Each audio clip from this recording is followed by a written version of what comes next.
What is going on, my friends? I hope you are doing well today. The team at TRE wants to say thank you so much for all the support. Thank you for joining today.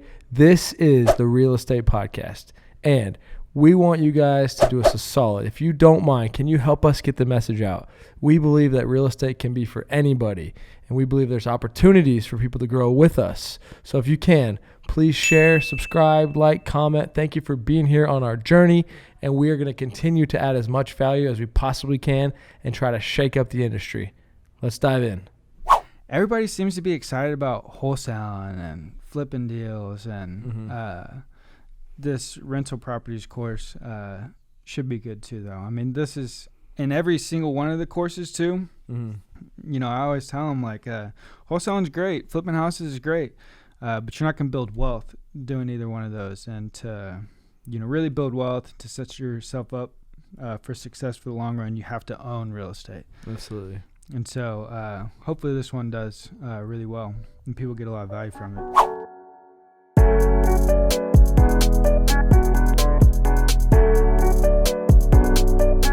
What's up, bud? Back from Corpus? Yeah, how was it? It was fun. Was it like a birthday weekend for you guys? Yeah, this was my birthday present from everybody.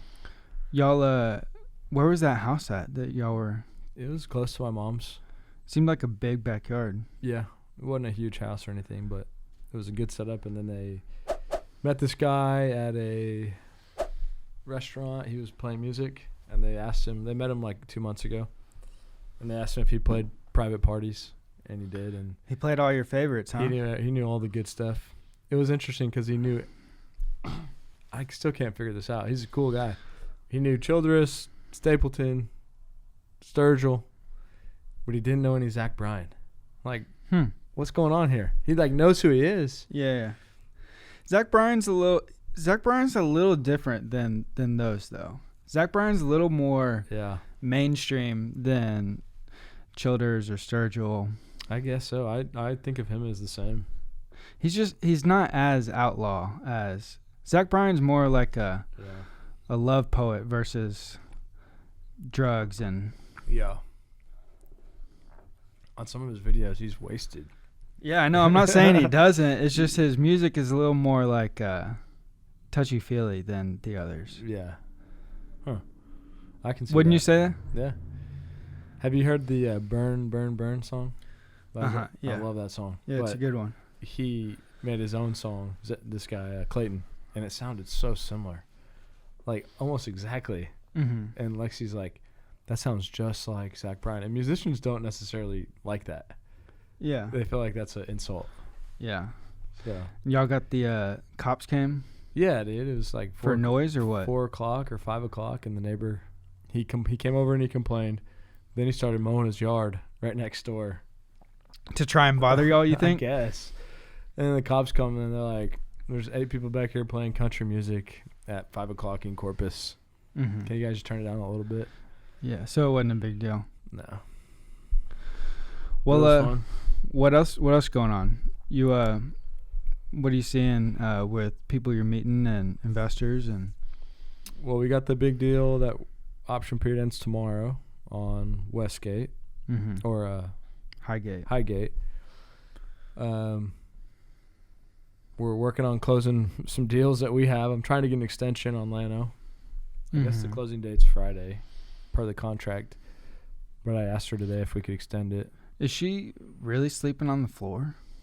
I don't know. I didn't even notice they said that. And I was looking through the email thread, and it's like, look, it's an 80-year-old lady. She's ready to sell. She's already moved her stuff out. She's sleeping on the floor. No, she's not. Yeah. Well, hopefully we can extend it. Yeah. I feel like they will. We're right at the closing line. Yeah. They don't want to start this process all over again. She's not upset with us. She understands the market shift and everything. She's like, I get it. I'm like, look, we're paying 13% interest. So I just messaged her. I'll call her after this. The deal in Kennedy's still sitting there. It's available, but you know we need to get some investors. If you guys are looking to invest, hit us up. You want to talk about Kennedy? Yeah. I was we went and saw Colleen on Friday, and I don't know, I haven't seen Kennedy, but Chris was saying that Kennedy's like a ghost town. He was saying like, is it like all shops and everything are kind of closed down? I wouldn't say that. I know there's some of that going on compared to Austin, but it's not. It's bigger than Llano. It's twice the size of Llano. And there's a big giant HEB. There's not a HEB in Llano. Right, that's a big deal. So it's different. To the Llano deal, hopefully, fingers crossed, the lady that's the mayor said there's a big box developer looking to buy some land out there. That would be huge. But yeah, it's one of those things where Kennedy, the risk is the market. It's an oil market. I mean, this unit's fully leased. Do you know if the leases are these with individuals, or do you know if they're with companies? They're with individuals. That was the first thing I was looking at, is did a big oil company lease all of them? They didn't. Do you know if like utilities included is standard there? Because I'm not positive if that's like the market, right? Then I don't know if we could charge it back. Yeah, but I don't think it's the standard. We're always like 20, 30 years down the line, and I think with that mindset, like this city is going to grow, but I don't necessarily love it. Otherwise, we would have it under contract. I mean, it's in my inbox to sign. The deal's ours, but I've been holding off because I definitely feel the risk is the market. Like, that's the only risk, in my opinion. Everything else is not. Like, I don't know if Chris told you how the condition compared to Colleen, but it's the Colleen's horrible. But it's the nicest 24 unit I've ever looked at by far. Yeah. Do you know? Do you think they could tell us or provide financials of what happened in 2017? Yeah, hopefully. I'm working on that. And the other thing is, they know that banks aren't looking favorably upon this, the way they have their financials. So I'm going to call him as well. And maybe they'll owner finance it. Like, maybe we do 0 down. Yeah, I think that would be the play there. Did y'all look at the other one too? We drove past it, but we didn't go. You never know. The brokers are like, I'm like, why is this thing 56% leased? Right. And they said, this guy owns thousands of units in Austin and San Antonio, and he just doesn't care about this. I'm like, man, well, you could just go spend 5 hours to find a leasing agent. They self-manage? Yeah, and like double your money. Right. So that's kind of on the peripheral. It's not like of that important right now. The obvious one is Highgate, to get that closed, and then we can do our other deals that we have to do. But it's just good to look at these things and to, for sure, it's cool to understand another market. It's cool to know about these deals. No, it's great. I mean, I'd love to. Really, I think that should be our focus on buying real estate, is just buying, the bigger ones. Yeah. And so, more of these we can look at, the better. Colleen, Colleen's an interesting one. The first property reviewed, 60 units. It's actually really nice. It's in a nicer part of Colleen, and all these units are nicer than any of our properties. They put a lot of money into each one of these units, like 25 grand. They're all top notch. Probably might be the nicest apartments in Colleen on the interior. Nice. But they got 14 vacant units, and they've been vacant for 3 years. They haven't had the money to renovate them. And what they did is they vacated the whole property and started completely renovating every single unit and leasing them up. And rents are higher than typical there because of how nice they are. And they have a better tenant base because of that too. And they are nice, but they have those 14 vacant units. The sellers, it's a group of sellers. They're like friends. Waste fun. If there's like 20 of them or something. I don't know. I mean, there's for sure like a solid group of 5, but they may have raised capital from others too. because they said we have a few other investors. But they have 2 loans on it. So the first loan is about 3-point-something million, 3.1, 3.2 million. It's at 8% interest. They had an adjustable rate. It's at 8%. Then they have another loan, a second position loan, that's at like 1.1, and that's at 15% interest. And they don't have any more money to renovate those 14 units. And so they're kind of stuck. Damn. And they were wanting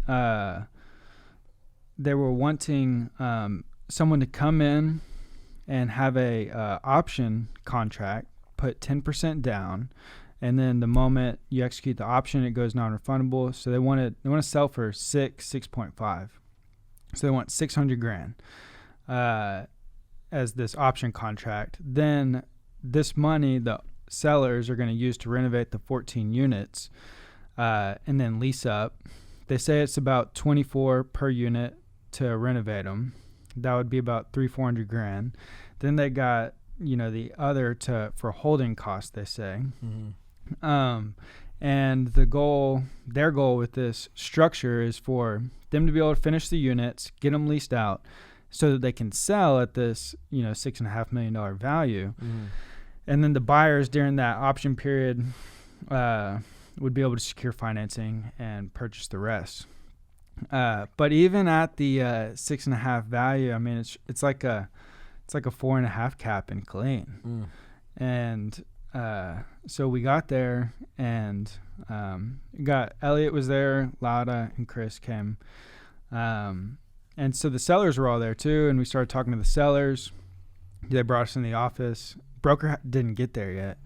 And so we were just talking to the sellers, and they're telling us all this information about, we're open to this, we're open to that, we're open to this. They're just in a bad spot, and they need to get out. Yeah. And the broker gets there, and he's like, "Hey, we got options." He was a little upset that we had all these conversations prior to doing it, but that one's interesting. It's a nice property, but not at that value. It's kind of similar to like the June example, where even now, it's like if we buy it as is, you might be underwater. Right. And even if it is fully renovated and occupied at above market rents, the price you're wanting to sell at really doesn't quite make sense. Yeah. Currently with, what we'd be getting on debt. I wonder who the loans are with. That'd be good to know. I'm sure we could find out. Yeah, because most likely they don't even want to own it. The right. lenders. So yeah. Just go work a deal with them directly. For sure. I think the second loan is sounds like a hard money loan or private money or something. 15%. Yeah. On $1 million. And then we went and viewed like 90. I think the other was 3 properties, total of like 95 units. 3 different apartments. One's like a 45 unit, one's like a 30-something unit, and the other's like a 20 or something. And those are in really bad shape. We walked in the one unit, and I was like, they said they were going to rent it out for $800. I was like, well, what are y'all going to do for the make ready here? He's like, oh, it's made ready. And I looked at Elliot, and I was like, is this normal for Colleen? And it's a clean make ready. Yeah, it was a clean make ready for sure. But they wanted to sell that. Currently, that's at like a 2.5 cap at the price they want to sell at. Crazy.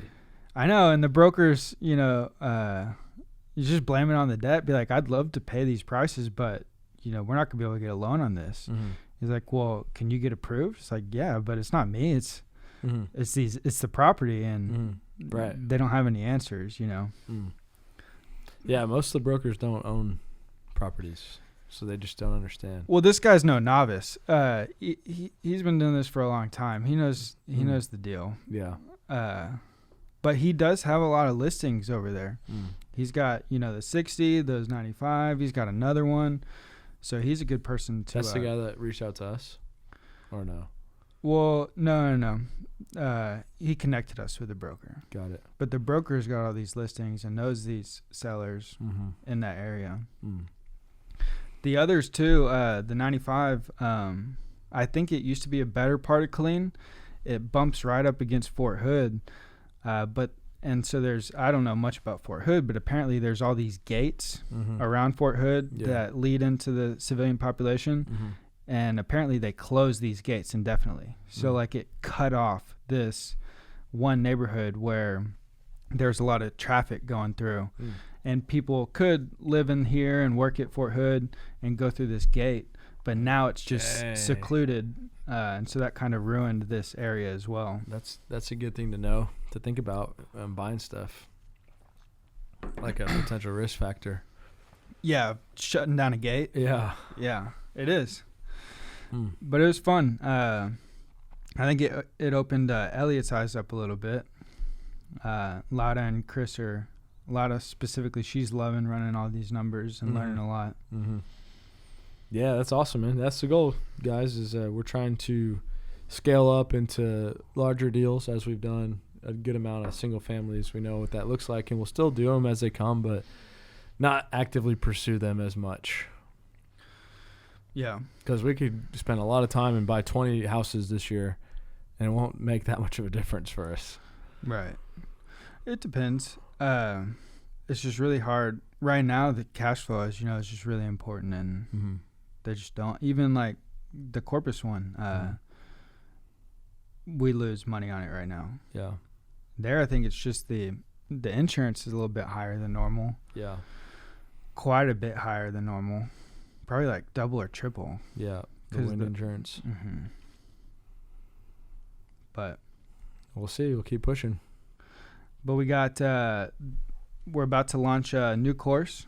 Nice. On how to analyze these deals. Okay. That's a good one. Yeah, so we're launching a course on rental properties. So whether it is single family, duplex, quadplex, or multifamily, it's really the same numbers.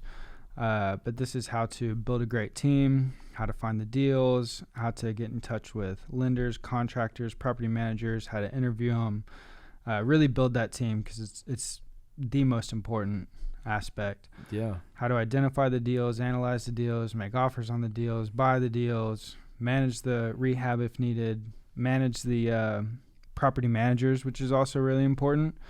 Having those asset management meetings and holding them accountable to the numbers, and then refinance to go do it again. Yeah, that sounds like that'd be at least from my perspective, the most exciting course that we have. I hope so. So far. I honestly thought wholesaling would be. Yeah, but like this is, at least for me. I mean, wholesaling, we got the wholesaling course, we got the flipping course, and what do you call this one? I haven't come up with a name. You got some ideas for the name? So it's basically how to analyze and how to own, and it's almost like the full spectrum. Yeah, it was like buying rentals. Buying rentals. The entrepreneurial approach. To buying rentals? Yeah. There you go. What do you say, Alex? Can we, if someone's listening right now, can you give them an offer on this course? Yeah. Cut to ad. Make sure you take advantage of the exclusive offer that we got going on for the Cash Flow and Rentals course.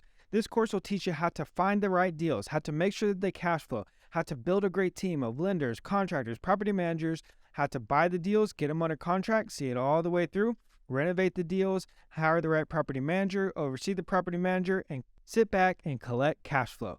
This course teaches you A to Z exactly what to do so that you can get paid for forever. Owning real estate will create generational wealth for you and your family. Don't miss out on this exclusive opportunity. More information in the description. Thank you. Let's get back to the show. All right, we're back from the ad. There's your offer. There you go. Check out the ad. Yeah, hopefully this is a good one. Not many people, which I knew, I mean, we're not excited about flipping properties right now, but everybody seems to be excited about wholesaling and flipping deals, and this rental properties course should be good too, though. I mean, this is in every single one of the courses too. You know, I always tell them, like, wholesaling's great, flipping houses is great, but you're not going to build wealth doing either one of those. And to, you know, really build wealth, to set yourself up for success for the long run, you have to own real estate. Absolutely. And so hopefully this one does really well and people get a lot of value from it. Yeah, and these aren't just courses just to make money. I mean, Alex is putting a lot of time. I mean, these things take you, what, 8-10 hours at least. Yeah, I mean probably getting a little more efficient, but this is like the real knowledge. Like, it's not just like, here's a sample. We're giving out everything we can. Yeah, you get to teach. You get your contract. So I mean, we're building them so that it's not like only people in Texas can utilize these. So nice. There's standard purchase contracts that you can use anywhere, assignment contracts that you can use anywhere, and all this information you can apply no matter where you're at. That's great. Calculators, all the tools. Nice. I love it. But we got that, and that'll be launching soon. The Entrepreneur Real Estate Workshop. I'm excited. Get that going. We're learning a lot, right? Mm-hmm. What else? Oh, the community, the entrepreneur community. So having the community of entrepreneurs, no matter where you're at, and being able to help people regardless of if you have your license or not. That's exciting. One, if you guys are listening, for the longest time, you've had to be an agent to come work with TRE, but now the doors are open. We're building this community. You can be part of it. You can get access to what we're doing, to the people on the team, to growing with us. And you don't have to be in Texas, right? And the more people that join, the more we help each other. So that's a really new, exciting opportunity as well. I think you're going to love it. Yeah. When we were texting about it yesterday, just being able to truly help people the way that you want to, in this way, as opposed from a broker agent relationship. Right. I really think that that you're gonna love helping people in this community. Yeah. In this way, in relationship. I know what you're saying. Like, it's a different dynamic.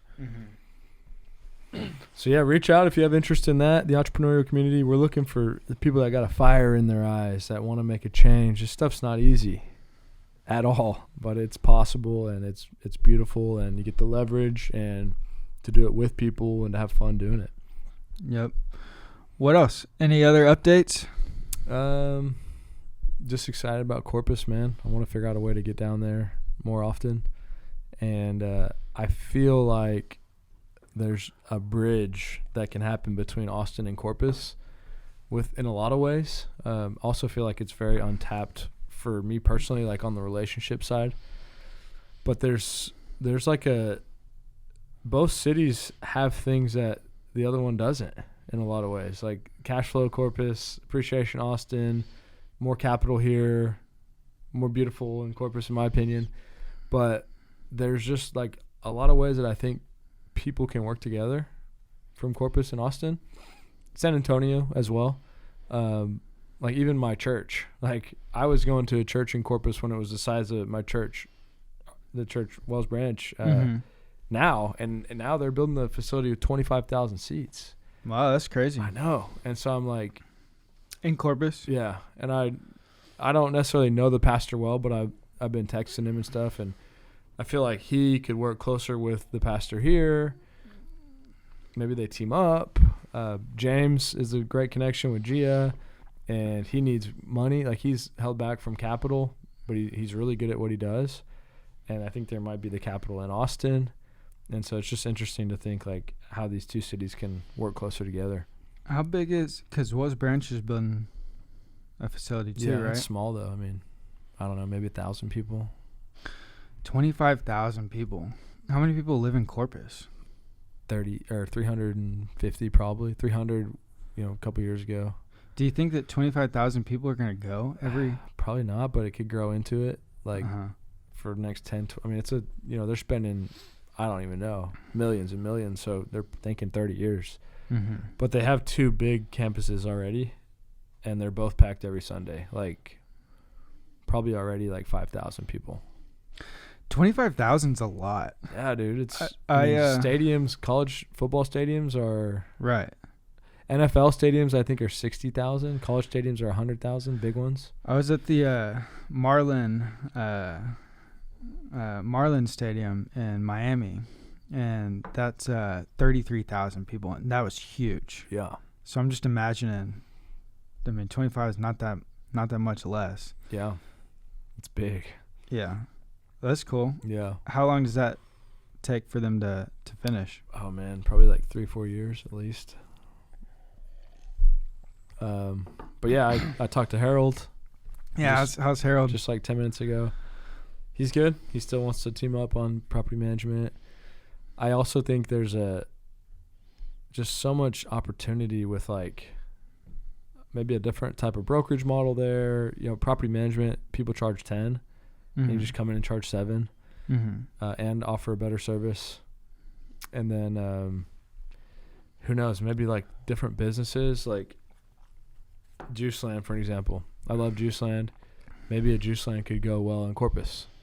Or, you know, Jeff with his cars. Like all kinds of stuff that's not there yet. Why do you think they're not there? I don't think the demand's been there. Also, when you know, without having a different perspective of getting out and seeing things, you don't always know what would work, and so you don't really try things. They have juice companies, but even these big coffee shops here, like Radio or Cosmic or Buzzmill, those are cool. Outdoor, coffee, live music. Those don't exist in Corpus the way they do here. But I think that they would work really well. It's just people just haven't done it.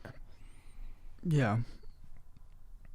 Well, they got a lot of good coffee shops in Corpus, yeah. They do, but they don't have them. That's what I'm saying. Like, they don't have, like, they just hadn't seen it like this. Like, as far as I know, there's no outdoor seating, picnic tables, good atmosphere, you know, fit 150 people coffee shop. It's all retail, walk-in, standard retail shop. I wonder if there's a reason for that, though. Maybe the city guides or something that don't allow it. Because, I mean, there's a lot of outdoor stuff at Corpus, restaurants and live music, and most is downtown, though, right? Yeah, but there's not a lot. Near the pier or whatever, the marina or whatever. Yeah. It could be the real estate, you know, the location, like maybe not have enough land. Because there's, like, you kind of want to be, in my opinion, downtown by the bay, and on the south side there's more land, and maybe the easy way to do it would be on the south side. But on the downtown, there's no good real estate for it. I don't know. Because, like, most of the restaurants that we would eat at in Corpus, like, what's the one you like, Surfside or something like that? That's got the outdoor live music stuff. Yeah, but it's small, right? Like, I mean, I don't know, have you ever been to Cosmic? Probably. Like, it's big, like bigger than this whole property, like 3 times, and it's just massive. People are having coffee everywhere. Yeah. And there's like 5 food trailers. Yeah. And then, you know, like Surf Club's small. Yeah. So then I just want to tap into those relationships a little bit more with some of those people. Nice. Well, let's see what happens in Corpus Christi. Yeah, Corpus Christi, baby. Everybody always talks about what Corpus Christi can be, but it never seems to get there. I know. And it's funny, man. I haven't met anyone outside of my family who loves Corpus the way we do. Yeah. Everyone's like, why do you like Corpus? Corpus is cool. Yeah. Corpus, I mean, it's not horrible.